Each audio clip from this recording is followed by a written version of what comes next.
तो जो परवरिश में यदि आपने गलत चीजों पर तारीफ करनी शुरू कर दी, बच्चे ने हिंसा की, बच्चे ने गाली दी, गाली दे क्या कौन सी, ये वाली, अरे बेटा 3 और सिखाता हूँ, नोट कर, नोट बनाओ, ये वाली गाली है, ये वाली है, ऐसे देते हैं, इस सीक्वेंस में देते हैं। अगर आप इस लेवल पर बच्चों को ट्रीट कर रहे हैं तो सीधी सी बात है कि बच्चे आगे चलकर आपसे आगे ही निकलेंगे। हर बाप चाहता है कि बच्चा आगे निकले, तो बच्चा आगे निकल जाता है इस मामले में भी आगे निकलता है। दूसरा तरीका क्या है? अननेसेसरी रिप्रेशन या सप्रेशन अगर बच्चे का होता है, बच्चा कुछ भी करे, हाँ बेटा एग्जाम ठीक रहा, हाँ मम्मी ठीक रहा, कितने नंबर है पापा 99% है, एक कहाँ गया, इसके लिए भेजा था स्कूल तुझे कि 100 में छोड़ के आ जाओ, और इसी पे 2 झापड़ मार दिए, आज खाना नहीं मिलेगा। अगली बार पापा 99.5% है, अच्छा क्लास में रैंक कौन सा है, सेकंड, कितने बच्चों में, 100 में, ये कौन है, ना बेटा ना, तू जिस खानदान का है ना उसमें सेकंड रैंक आज तक किसी का नहीं आया। कहना चाह रही कि सेकंड भी आज तक किसी का नहीं आया, पर कहते हैं कि पर भाव तेवर ये रहता है कि सेकंड आज तक किसी का नहीं आया बेटा, फर्स्ट ही चाहिए बेटा, नाम डुबा दिया तूने हमारा। इतना दबाओ, कोई अंकल आंटी है, चलो बेटा पोएम सुनाओ, आओ आओ पोएम सुनाओ, उससे बच्चे के मन में भाव आता है कि आग लगा दूं दुनिया में मैं, यार मैं रेडियो हूँ, जब सब लोग आए आओ पोएम सुनाओ, मछली जल की रानी है, ये कोई बात हुई? ये होता है बच्चों को एकदम साधन समझना, वस्तु समझना, ऑब्जेक्टिफाई करना। और ये बच्चा डरा हुआ है आपसे, इसलिए जी पापा जी मम्मी बोलता है, पर उसके मन में क्या था आपको अंदाजा नहीं है। विद्रोह का ज्वालामुखी भरता जा रहा है इसके अंदर, हर बात में डांट खाता है, हर बात पे पिटता है, अच्छा काम करता है फिर भी पिटता है। और इस बच्चे को लेकर रिस्क है कि या तो कभी ये खुद को खत्म कर देगा, नहीं झेल पाएगा, और अगर झेल गया और सफल हो गया जिंदगी में तो इस रास्ते पर चला जाएगा, भीखु मात्र बन जाएगा फिर ये कि पूरा बंबई मेरा है। इसलिए अगर आपके आसपास कोई ऐसा दृश्य दिखे जहां बच्चों की गलत हरकतों को महिमामंडित किया जा रहा हो, ग्लोरीफाई किया जा रहा हो, खतरनाक है। बच्चों को बड़ों से, दूसरे लोगों से तमीज से बात करना सिखाया जाए, ये बहुत जरूरी है। झुकना सिखाया जाए दूसरों के सामने, अपनी गलतियों पर शर्मिंदा होना सिखाया जाए, सॉरी बोलना सिखाया जाए, शेयर करना सिखाया जाए, और सबसे बड़ी बात फेलियर को आसानी से डाइजेस्ट करना सिखाया जाए। आप स्कूल में पहला रैंक ले आएंगे किसी तरह से, जब कॉलेज जाएंगे ना तो वहां 50 स्कूलों के टॉपर आए होते हैं एक साथ, उनमें से एक का फर्स्ट आएगा, 49 जाएंगे कॉम्प्लेक्स में। फिर जब आप कहीं और जाएंगे यूपीएससी वगैरह एग्जाम देंगे, वहां सारे यूनिवर्सिटी टॉपर एक साथ बैठे हुए हैं, एक करेगा टॉप और बाकी सब कुंठाओं में चले जाएंगे। इसलिए बहुत जरूरी है विफलताओं को, पराजय को स्वीकार करने की क्षमता, रिजेक्शन झेलने की ताकत। ये नार्सिसिस्ट व्यक्ति रिजेक्शन झेल नहीं सकता। अगर उसने किसी को कहा कि मैं तुझे पसंद करता हूं, ये ऑप्शन नहीं दे रहा कि तुम मुझे पसंद नहीं भी कर सकती हो, मैं करता हूं यानी मैं करता हूं, दिस इज फाइनल, कल हमारी शादी है, पेरेंट्स को लेके आना है या अकेली आओगी, खुद आओगी या उठा के लाए तुमको, इतना ही ऑप्शन है, बाकी ऑप्शंस नहीं है वहां पर, क्योंकि उसको रिजेक्शन झेलने की आदत नहीं है, उसके अंदर इतना हौसला नहीं है कि रिजेक्शन झेल सके। और इसलिए कहते हैं कि परवरिश सबसे महत्वपूर्ण चीज है, और समाज में पेरेंट्स को ये बहुत ईमानदारी से समझना चाहिए कि अगर वो परवरिश में बड़ी बड़ी बातें सिखा रहे, बेटा आईआईटी करेगा, बेटा उसके बाद कंपनी खोलेगा, बेटा स्टार्टअप करेगा, बेटा ये करेगा, बेटा वो करेगा, उसमें हो सकता है बेटा सब कुछ करे, आपका ही कुछ कर दे बाद में, गड़बड़ है। और दूसरी बात है कि यदि किसी व्यक्ति को जीवन में सफलताएं मिल जाती है अनड्यू, ऐसी सफलता जो वो डिजर्व नहीं करता था और बाई चांस बार बार मिलती जाती है, आमतौर पर क्राइम की दुनिया में ऐसा होता है, क्रिमिनल्स हैं, सब में कंपटीशन है, एक बच्चा अचानक उठा, कॉन्फिडेंस से भर के एक दिन बहुत बड़े गैंगस्टर को सीधे चाकू मार के आ गया, क्योंकि 17-18 साल का, चिंता ही नहीं है उसको, उसको पता ही नहीं कितना मुश्किल काम कर रहा है, और रातों रात भौकाल हो गया उसका पूरे इलाके में। और एक दिन में 17 साल का बच्चा अचानक, मतलब सब उसका इतना सम्मान, पुलिस के लोग सलाम ठोक रहे हैं अकेले में अंधेरे में आके, बड़े बड़े अपराधी कह रहे आज से आप हमारे बॉस हैं। वो समझ नहीं पा रहा क्या हो गया। ये सोशल मीडिया में भी होता है। आपने एक कुछ गाया वाया, कुछ पोस्ट लिखी, कुछ डांस किया, अचानक वो वायरल हो गया, कई लाखों करोड़ों लोगों ने आपका देखा वीडियो, लाइक किया और कहा वाह वाह वाह वाह वाह। ये इस व्यक्ति के खत्म होने की शुरुआत है। अब क्या होगा? ये इतना ऊपर चढ़ गया चने के झाड़ पे, इसका उतरना बड़ा मुश्किल है वापस। अब ये चाह रहा है कि मैं फिर से ऐसा डांस करूं, फिर से ऐसे लाइक्स हैं, फिर से आते नहीं है, वो एक ही बार आते हैं, बाई चांस आते हैं। अगली बार आप डांस करेंगे वैसा, तो वैसा नहीं हो पाएगा, उसमें ओरिजिनलिटी नहीं आ पाएगी। और कर भी देंगे तो लोग कहेंगे हाँ हाँ ये वैसा ही है, वैसा ही है। और 1 करोड़ लाइक्स के बदले रह गए 10,000 लाइक्स। उसके पहले 5 भी नहीं आते थे, पर बेंचमार्क आपका 5 नहीं है, बेंचमार्क हो गया 1 करोड़। और आप डिप्रेशन की ओर जा रहे हैं, एंग्जाइटी की ओर जा रहे हैं। आप बार बार चाह रहे हैं मैं उस चीज को दोहरा सकूं, जो दोहराना संभव नहीं है, क्योंकि सोशल मीडिया की दुनिया में रोज नया स्टार बनना है। कोई सुंदर व्यक्ति कल आएगा, अचानक कुछ कर देगा, लोग उसके पीछे दीवाने हो जाएंगे। आपकी सुंदरता एक बार देख ली। ऐसे कई लोग हमने देखे पिछले 10 साल में, जो सड़क पर थे, गरीब थे, अच्छा गाना गाते थे, अचानक पॉपुलर हुए, पॉपुलैरिटी झेल नहीं पाए और उसके बाद सब खत्म हो गया। ये एक ट्रैप होता है, ट्रैप। इस ट्रैप को, ये जो अनड्यू सक्सेस होती है, और अगर ये 2-3 बार मिल जाए लगातार, तब तो संभालना बड़ा मुश्किल काम है।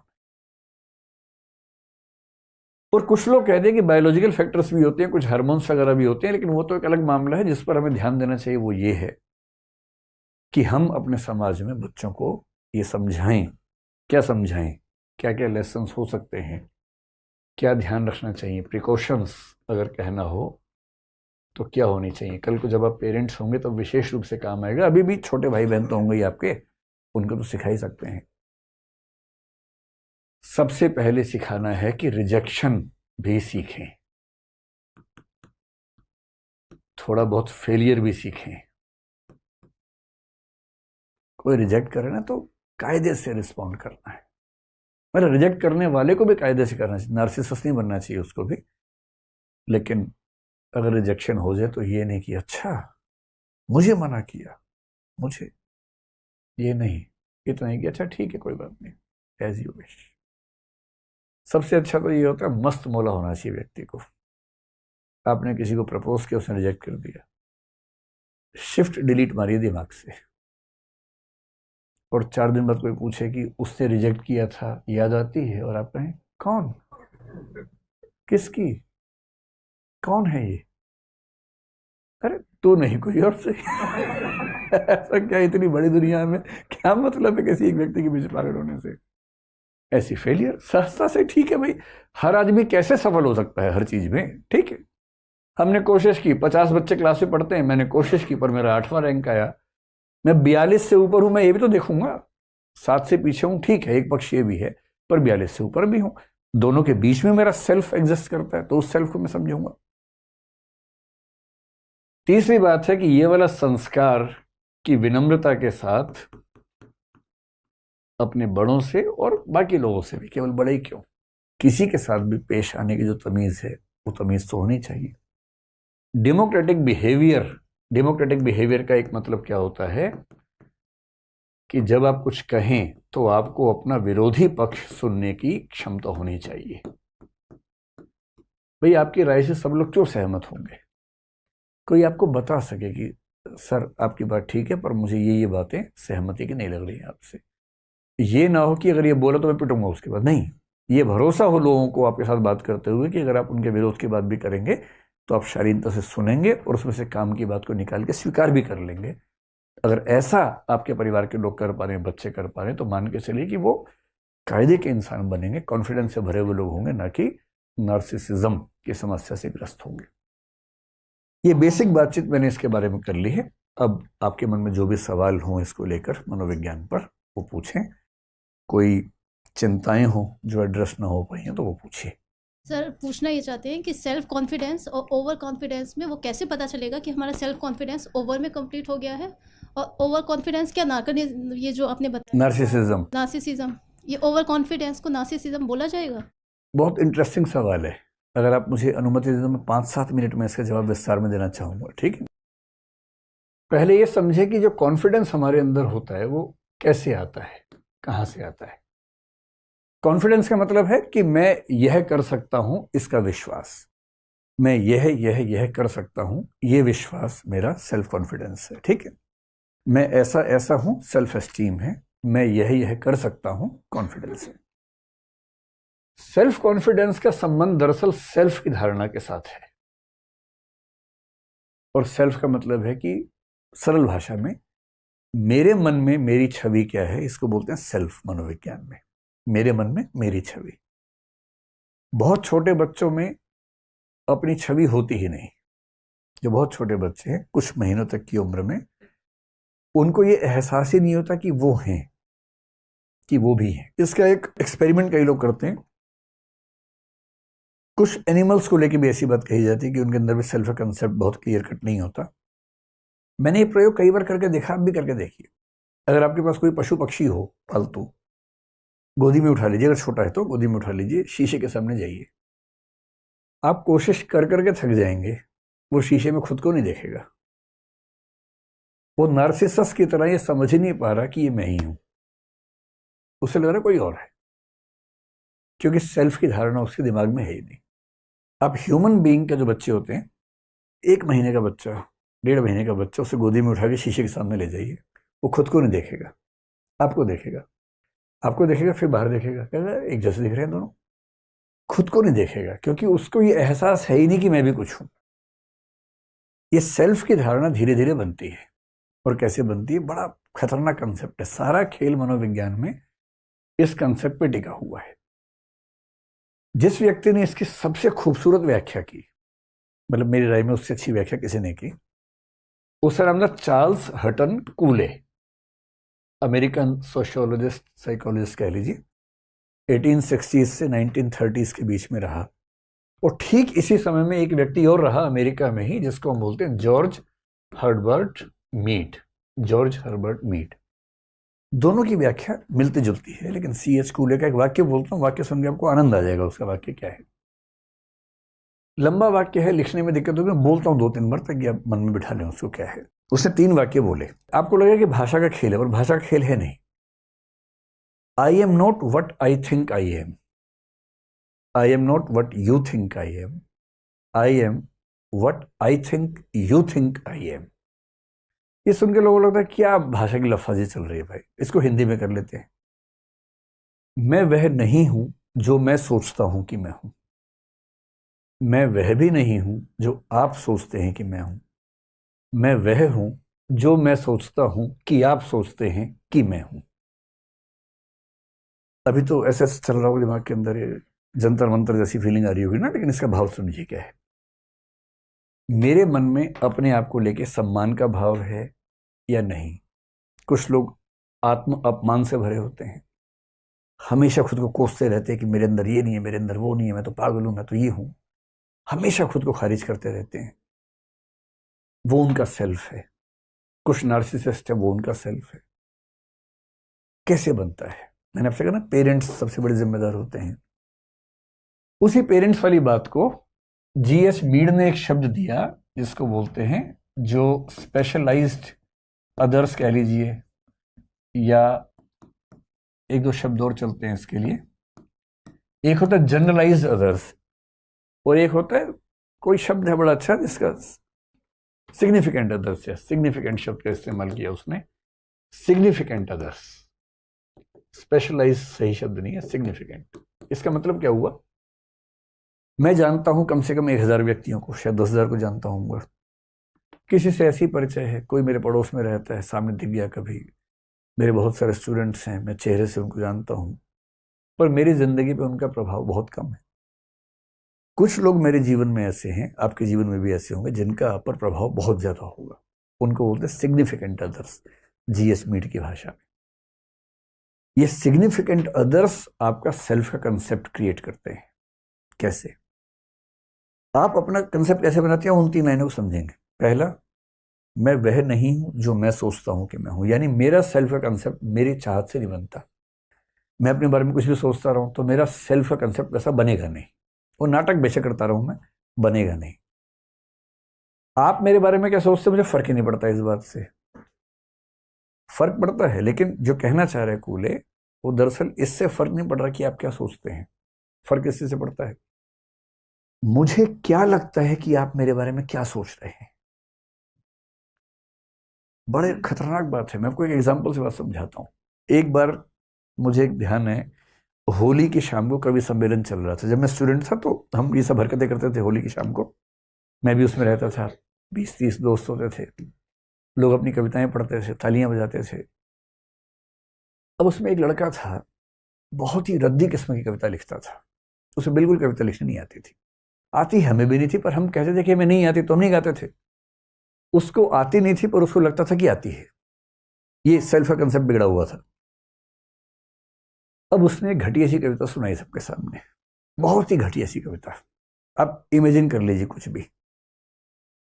अब उसने एक लाइन बोली, जैसे जैसे कुछ हम ज्यूम कर लें कि आज मैं होली खेल रहा था। ठीक है, सामान्य सी बात है, लेकिन लोग मजे लेने वाले बैठे थे। उन्होंने कहा वाह क्या बात कही है, वाह, अरे वाह वाह, फिर से बोलिए, फिर से बोलिए, फिर कहिए, वाह क्या, सुभान अल्लाह सुभान अल्लाह, ये सब करने लग गए। अच्छा, बाकी सबको पता है कि मजाक चल रहा है, सब मुंह दबा के हंस भी रहे हैं। उस बेचारे को समझ नहीं आ रहा कि मजाक चल रहा है, और उसको लग रहा है कि इतनी घातक बात लिख दी मैंने, जबकि लिखा क्या है, आज मैं होली खेल रहा था। अच्छा, मजाक उड़ाने वाले भी ना सीरियस मुंह बना के मजाक उड़ा रहे हैं। सब समझ रहे हैं मजाक चल रहा है, एक वही नहीं समझ रहा। तो फिर उसने शर्माते हुए कहा, अच्छा आप कह रहे तो फिर से सुनाते हैं, आज मैं होली खेल रहा था, वाह वाह वाह, फिर क्या हुआ, फिर क्या हुआ। अब उसने ऐसे 3-4 लाइनें सुनाई जिससे कोई वैल्यू नहीं थी कविता के रूप में, पर जब वो मन से उतरा, इतनी तालियां पीटी सब लोगों ने, इतनी तालियां, नहीं एक बार फिर सुनाइए, फिर सुनाइए, हम लिखेंगे, अब सुनाइए, हम लिखेंगे इसको, हम घर पे भेजेंगे, ये सब करने लग गए। वो बेचारा सुना रहा है, सब लोग नोट कोई नहीं कर रहा है, ऐसे पेन घिमा रहे हैं, ऐसे ऐसे काटे पीटे बना रहे हैं, सिर्फ दिखाने के लिए कि हम क्या कर रहे हैं। और अंत में उसे खूब तालियां बजा के कुछ पुरस्कार दे दिया। आपको प्रथम पुरस्कार आपको दिया जाता है। अब जब वो चला गया, सब ठहाके मार रहे हैं, कैसा पागल आदमी है। और वो जिस भाव से गया है, वो सिकंदर समझ रहा खुद को कि मुझसे अच्छा कभी कोई नहीं है। अब तो निराला और कालिदास का स्थान, तुलसीदास का स्थान खतरे में है। कबीर का तो कोई पूछेगा भी, कबीर को तो मेरे बात, तो वो इस भाव में है। खेल किस चीज का है, मुझे क्या लग रहा है कि आप मेरे बारे में क्या सोच रहे हैं, जबकि सब मजाक बना रहे हैं, पर इसको लग रहा है कि लोग उसे तारीफ कर रहे हैं। और इस लगने से उसका सेल्फ कॉन्फिडेंस इतना बढ़ गया कि इसको अब लगता है कि आज मैं ऊपर आसमान नीचे, ये उस भाव में आ गया है। यह है सेल्फ कंसेप्ट। और हमारा सेल्फ कॉन्फिडेंस कितना होगा, एग्जैक्टली उतना होगा जैसा हमारा सेल्फ कंसेप्ट बना है। और वो बनाने में बहुत बड़ी भूमिका हमारे आसपास के लोगों की। यदि कोई आपके घर में ऐसा है जो लगातार आपको धिक्कारता रहता है, इतना भी नहीं आता, तुम्हें ये भी नहीं आता, आप पानी लेके गए, गिलास गलती से गिर गया, साल में एक आध बार हम सबसे गिलास गिरता है, उनसे नहीं गिरता जो उठाते ही नहीं है। जो मालिक लोग हैं उठाते नहीं, उनसे क्यों गिरेगा भाई। वो हमेशा बोलते पानी लाओ, कोई लाके देगा पानी, वो उठा के पी लेंगे, टेबल पे रखे हुए, उनसे नहीं गिरता। जो रोज 50 बार पानी लेके जाएगा, कब लेके जाएगा, कभी तो गिरेगा उससे एक आध बार। एक बार कब गिर गया किसी से, और उसे क्या कहा लोगों ने, बेशरम, इतना भी नहीं आता, इतने बड़े हो गए, पेड़ जैसे हो गए, कब उठाना नहीं आता तुम्हें अब तक। जबकि रोज 50 बार को 365 से गुणा कर लीजिए, मतलब 3650, मतलब 18-20 हजार बार उसने गिलास रखा, तब एक बार गिरा है, और उस पर इतनी गाली दे दी। होना क्या चाहिए, 20,000 बार में एक बार गिरा, चलो गिरा तो हमें लगा भगवान तो नहीं हो भाई तुम, 8-10 बार तो गिरना ही चाहिए था, एक ही बार गिरा। ऐसे बाप और माँ मिल जाएंगे तो बच्चे में कॉन्फिडेंस रहेगा, और वैसे मिल जाएंगे तो जो थोड़ा बहुत कॉन्फिडेंस खत्म हो जाएगा। इसलिए आपके सिग्निफिकेंट अदर्स आपकी चीज़ों पर कैसे रिएक्ट करते हैं, कैसा एहसास दिलाते हैं, इस सबसे तय होता है आपका कॉन्फिडेंस। अब सेल्फ कॉन्फिडेंस में एक स्थिति होती है अंडर कॉन्फिडेंस की, एक होती है ओवर कॉन्फिडेंस की, और एक होती है रीजनेबल कॉन्फिडेंस की। इसका पैमाना क्या होता है? बड़ा सरल सा पैमाना है। खुद आसान नहीं होता, कम से कम एक आध व्यक्ति आपके आसपास ऐसा चाहिए जो आपका दोस्त भी हो और समझदार भी हो, जिससे आप कह सके देखो यार, मुझे ऐसा लगता है कि मैं सेल्फ का कंसेप्ट मेरा बिगड़ा हुआ है, डिस्टॉर्टेड है। बहुत योग्य व्यक्ति अंडर कॉन्फिडेंट हो सकता है कि है बहुत योग्य, पर उसने सबकी नजरों में यही देखा कि वो कुछ भी नहीं जानता। मैं ऐसे कई बच्चों को देखता हूं, इतने योग्य हैं पर कॉन्फिडेंस रत्ती भर नहीं है उनके अंदर। और ऐसे भी हैं कि योग्यता उतनी नहीं है लेकिन कॉन्फिडेंस चरम पे रहता है, नार्सिसिज्म के आसपास रहता है। तो जिस व्यक्ति में कॉन्फिडेंस उसकी योग्यताओं से कम है या ज्यादा है, इसका मतलब उसका सेल्फ का कंसेप्ट डिस्टॉर्टेड है, बिगड़ा हुआ है। उसे सुधारना है। उसे सुधारने का सरल सा तरीका है, या तो किसी मनोवैज्ञानिक से मिलना चाहिए। और मनोवैज्ञानिक से मिलना ऐसी बुरी बात नहीं होती है। भारतीय समाज में लगता है कि पागल हो क्या, मनोवैज्ञानिक से मिलोगे, अरे पागल हो गया, पागल हो गया। ये ड्रामा नहीं करना है। जैसे तन बीमार होता है वैसे मन भी बीमार होता है। तन बीमार हुआ, खट से डॉक्टर के पास चले गए, मन बीमार हुआ उसको लेके घूम रहे हैं ऐसे ही। क्या मतलब है इस बात का? किसी बढ़िया मनोवैज्ञानिक से मिलना उतना ही जरूरी है जितना खांसी होने पर डॉक्टर से मिलते हैं, कोविड हुआ इंजेक्शन लगवाने गए, तो मन भी तो बीमार होता है। किसी ऐसे समझदार व्यक्ति से मिलके उससे पूछना चाहिए। वो क्या करेगा? वो आपकी क्षमताओं को टेस्ट करेगा और फिर वो ये देखेगा, बहुत सारी स्टेटमेंट्स पे ऐसे टेस्ट लेके देखेगा कि आपका कॉन्फिडेंस कितना है और आपका कॉन्फिडेंस आपकी क्षमताओं से मैच करता है कि नहीं मैच करता है। अगर मनोवैज्ञानिक से न भी मिलने का मन हो, कोई समझदार व्यक्ति ऐसा कर सकता है। बस 2-4 दिन आपके साथ बातचीत करे ठीक से, और वो अंदाजा लगा पाएगा कि आपकी जो क्षमताएं हैं, आपका कॉन्फिडेंस उससे बहुत ज्यादा या बहुत कम तो नहीं, थोड़ा बहुत ऊपर नीचे तो स्वाभाविक बात है, बहुत ज्यादा या कम है तो गड़बड़ है। और तरीका वही है, आपकी क्षमताओं का टेस्ट लेना पड़ेगा। जैसे मुझे कई बच्चे बोलते हैं हमें तो कुछ नहीं आता। मैं अपने घर में देखता हूँ एग्जाम से पहले बच्चे बोलने लगते हैं कुछ नहीं आता, कल एग्जाम है, कुछ नहीं आता, सब भूल गए, फेल हो जाएंगे, और हमेशा पास हो जाते हैं। तो मैं उनसे बोलता हूँ तुम यार टेंशन ना लो, फेल होगे तो मेरी जिम्मेदारी, तुम जाओ ना मस्त होके, जो दिमाग में है बस लिख के आ जाना, टेंशन मत लेना। क्योंकि बेंचमार्क क्या है?